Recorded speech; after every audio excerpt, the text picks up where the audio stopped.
যোহন রচিত মঙ্গল সমাচার থেকে পাঠ 7 অধ্যায় 37 থেকে 40 পদ। সেই পর্বটির শেষ দিনে অর্থাৎ প্রধান দিনে যিশু সবার সামনে দাঁড়িয়ে উচ্চ কণ্ঠে বলে উঠলেন, কেউ যদি তৃষ্ণার্ত হয় তবে সে আমার কাছে আসুক।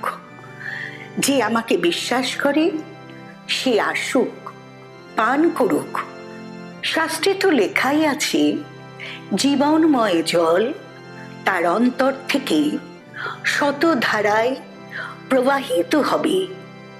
এ কথা যিশু বলেছিলেন পবিত্র আত্মারই সম্বন্ধে, সেই তাঁরই সম্বন্ধে যাকে যিশুর প্রতি বিশ্বাসী মানুষ অন্তরে লাভ করবে। পবিত্র আত্মা অবশ্য তখনও আসেননি, কারণ যিশুও যে তখনও মহিমান্বিত হননি। প্রভুর বাণী।